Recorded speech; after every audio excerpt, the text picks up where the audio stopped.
Hello everyone. और अभी तक हमने फोरियर साइन ट्रांसफॉर्मेशन और फोरियर कोसाइन ट्रांसफॉर्मेशन पढ़ी है। तो अगर मैं बात करूँ फोरियर साइन ट्रांसफॉर्मेशन की, तो ये होती है F of X which is equals to under root 2/पाई which is the normalization constant.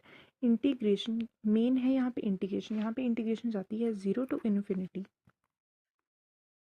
F of X sine angle में होता है S of X into D X. अब इसी के ही ऊपर मैं एक क्वेश्चन सॉल्व करूँगी। अब यहाँ पे क्वेश्चन मेरे पास ये है कि हमें Fourier Fourier sine transformation find out करनी है किसकी, 1/x की। सो अगर मुझे इसकी फाइंड आउट करनी है तो मैं इसके ऊपर लगा दूंगी एफ ऑफ एक्स। यहाँ पे एफ ऑफ एक्स है हमारा 1/x, ठीक है। तो इसको मैं ऐसे लिख सकती हूँ एफ एस ऑफ 1/x, क्योंकि एफ ऑफ एक्स क्या है 1/x, और हमें पता है वो क्या होती है 0 to infinity sine of X into D X. तो यहाँ पे हमारे पास जो एफ ऑफ एक्स है उसकी जगह पे हमने 1/x पुट कर दिया है। तो अगर मैं यहाँ पे बात करूँ,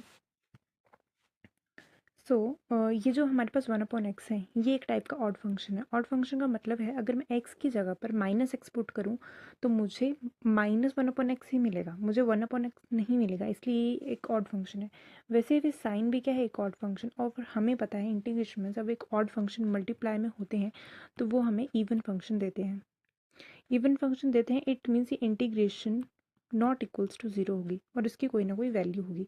ये एक शॉर्ट ट्रिक है और एक फॉर्मूला है जो कि हमें पता होना चाहिए।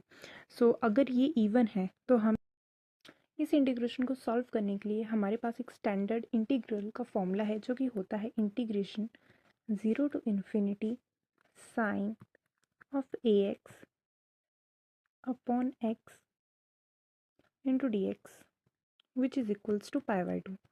तो डायरेक्टली इस इंटीग्रेशन की जो वैल्यू होगी वो आ जाएगी π/2।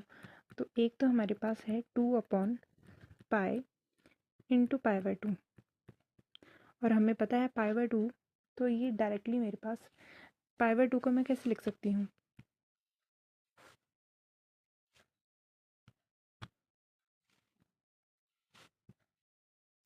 और π/2 को मैं लिख सकती हूँ, ये लिख सकती हूँ √2/√पाई।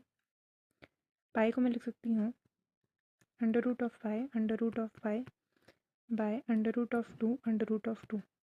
पाई से पाई कैंसिल, तो मेरे पास ये आ गया